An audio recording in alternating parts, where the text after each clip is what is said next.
ನಮಸ್ಕಾರ ವೀಕ್ಷಕರೇ, ನೀವು ನೋಡ್ತಾ ಇರುವ ಹಾಗೆ 2 ಬಾಳೆ ದಿಂಡುಗಳಿದೆ. ಬಾಳೆಹಣ್ಣು ಆದ ನಂತರ ಅದರ ಕಾಂಡ ಏನಿದೆ ಅದನ್ನು ನಾವು ಕಟ್ ಮಾಡಿ ಬಿಸಾಕ್ತೀವಿ. ಬಿಸಾಕೋ ಕಸ ಅಂತ ಏನು ಕನ್ಸಿಡರ್ ಮಾಡ್ತೀವೋ ಅದರಿಂದನೂ ಕೂಡ ನಾವು ಆಹಾರವನ್ನು ತಯಾರು ಮಾಡ್ಕೋಬಹುದು, ತರಕಾರಿಯಾಗಿ ಬಳಸ್ಕೋಬಹುದು ಅನ್ನೋದಕ್ಕೆ ಈ ಬಾಳೆದಿಂಡೆ ಸಾಕ್ಷಿಯಾಗಿರುತ್ತೆ. ಈ ಬಾಳೆದಿಂಡು ಒಳಭಾಗದಲ್ಲಿ ಸಿಗುತ್ತೆ, ತುಂಬಾ ಪದರಗಳಿರುತ್ತೆ. ಆ ಪದರಗಳೆಲ್ಲ ತೆಗೆದು ಈ ರೀತಿಯಲ್ಲಿ ಸಿಗುತ್ತೆ. ಇದು ನಮಗೆ ಬಾಳೆ ಗಿಡ ಇದ್ರೆ ಮಾತ್ರ ಅಲ್ಲ, ಹೊರಗಡೆ ಕೆಲವು ಅಂಗಡಿಗಳಲ್ಲಿ ಕೂಡ ಈ ರೀತಿ ಸಿಗುವ ಸಾಧ್ಯತೆಗಳು ಇದೆ. ಆದರೆ ಎಲ್ಲಾ ತರಕಾರಿ ಅಂಗಡಿಗಳಲ್ಲೂ ಲಭ್ಯ ಇರೋದಿಲ್ಲ. ಇದು ಕೆಲವೊಂದು ಕಡೆ ಇರುತ್ತೆ ಮಾರಾಟಕ್ಕೆ. ಇನ್ನೂ ಒಂದು ಲೇಯರ್ ಬಾಕಿ ಇದೆ. ಇಲ್ಲಿ ನಮಗೆ ಸರಿಯಾಗಿ ಗಮನಿಸಿದ್ರೆ ಗೊತ್ತಾಗುತ್ತೆ, ಇನ್ನೂ ಒಂದು ಲೇಯರ್ ಈ ತರ ಪದರ ಇದೆ. ಈ ಒಳಗಡೆ ಭಾಗ ಏನಿದೆ ಇದನ್ನ ನಾವು ಕಂಪ್ಲೀಟ್ ಆಗಿ ಬಳಸ್ಕೊಳಕ್ಕಾಗತ್ತೆ. ಹಾಗಾಗಿ ಕಟ್ ಮಾಡುವಾಗ ಇದೊಂದು ಪದರನ್ನ ತೆಗಿಬೇಕಾಗತ್ತೆ.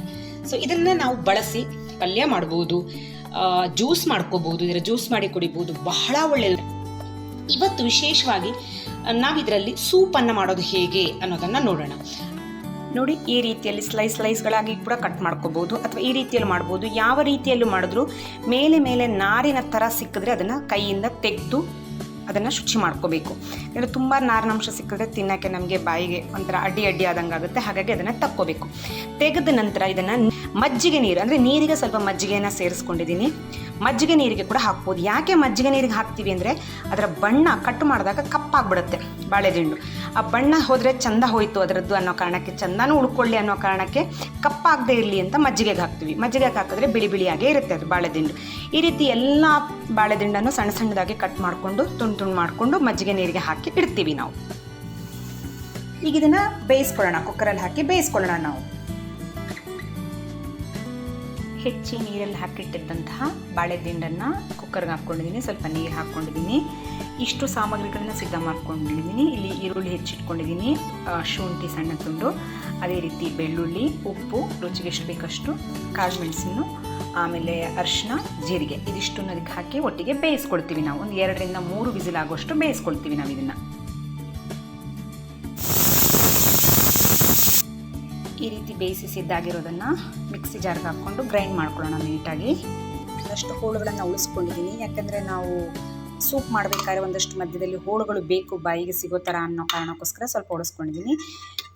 ಮಿಕ್ಕಿದವುಗಳನ್ನ ಜಾರ್ಗೆ ಹಾಕ್ಕೊಂಡು ರುಬ್ತಾ ಇದ್ದೀನಿ. ಕೈಯಲ್ಲಿ ಇಟ್ಕೊಂಡಿದ್ದೀನಿ ನಾನು. ಎಷ್ಟು ಬೇಕಷ್ಟು ನೀರು ಮಾಡ್ಕೋಬೋದು.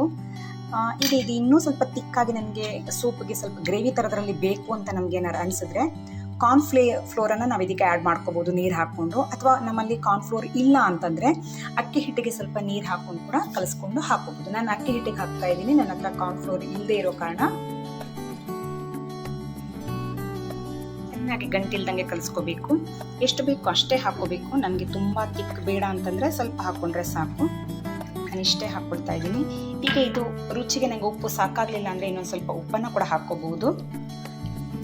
ಜೊತೆಗೆ ಸ್ವಲ್ಪ ಸಿಹಿ ಅಂಶ ಇರಲಿ ಅನ್ನೋ ಕಾರಣಕ್ಕೋಸ್ಕರ ನಾನು ಒಂದಿಷ್ಟು ಬೆಲ್ಲದ ಪುಡಿಯನ್ನು ಕೂಡ ಹಾಕ್ತಾ ಇದ್ದೀನಿ ಇದಕ್ಕೆ. ಎಲ್ಲ ಕುದಿಯೋದಕ್ಕೆ ಬಿಡಿ ಹಾಕಿ ಚೆನ್ನಾಗಿ ಕೈ ಆಡ್ತಾ ಇರಬೇಕು. ಯಾಕಂದರೆ ಅಕ್ಕಿ ಹಿಟ್ಟು ಹಾಕಿರೋದ್ರಿಂದ ಗಟ್ಟಿಯಾಗೋ ಸಾಧ್ಯತೆ ಇದೆ, ಕಾಳು ಕಟ್ಕೊಳ್ಳೋ ಸಾಧ್ಯತೆ ಇದೆ. ಹಾಗಾಗಿ ಕೈ ಆಡಿಸ್ತಾನೆ ಇರೋಣ ಸ್ವಲ್ಪ ಹೊತ್ತು. ಚೆನ್ನಾಗಿ ಕುದ್ದಾದ ನಂತರ ಆರಿಸ್ಕೋಬೇಕು. ಇಲ್ಲಿ ಬೆಲ್ಲ ಹಾಕೋದು ನಮ್ಮ ಆಯ್ಕೆ ಆಗಿರುತ್ತೆ. ನಮ್ಗೆ ಬೇಕು ಅಂದರೆ ಹಾಕೋಬಹುದು, ಬೇಡ ಅಂದರೆ ಹಾಗೆ, ಖಾರನೇ ಇಷ್ಟ ಅಂದರೆ ಹಾಗೆ ಸವಿಬೋದು. ಈ ರೀತಿ ಸರ್ವಿಂಗ್ ಬೌಲ್ಗೆ ಹಾಕೋಬಹುದು. ಇದಕ್ಕೆ ಈ ರೀತಿ ಚಿಪ್ಸ್ ಜೊತೆಗೆ, ಅಂದರೆ ನಾವು ಬಿಸಿ ಸೂಪನ್ನು ಚಿಪ್ಸ್ ಜೊತೆಗೆ ಕೂಡ ಸವಿಬೋದು. ಆರೋಗ್ಯಕರವಾಗಿರುವಂತಹ ಬಾಳೆ ದಿಂಡಿನ ಬಿಸಿ ಸೂಪ್ ಸಿದ್ಧ ಆಗಿದೆ.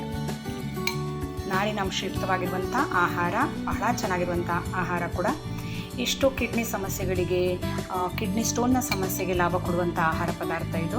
ಸುಲಭವಾಗಿ ಮನೆಯಲ್ಲಿ ತಯಾರು ಮಾಡ್ಕೋಬೋದಾಗಿರುತ್ತೆ. ಹೇಗಿದೆ ರೆಸಿಪಿ ಅನ್ನೋದನ್ನು ತಿಳಿಸ್ಕೊಡಿ. ಹಾಗೆ ನೀವು ಕೂಡ ಮಾಡಿ ಇದನ್ನು. ಧನ್ಯವಾದಗಳು.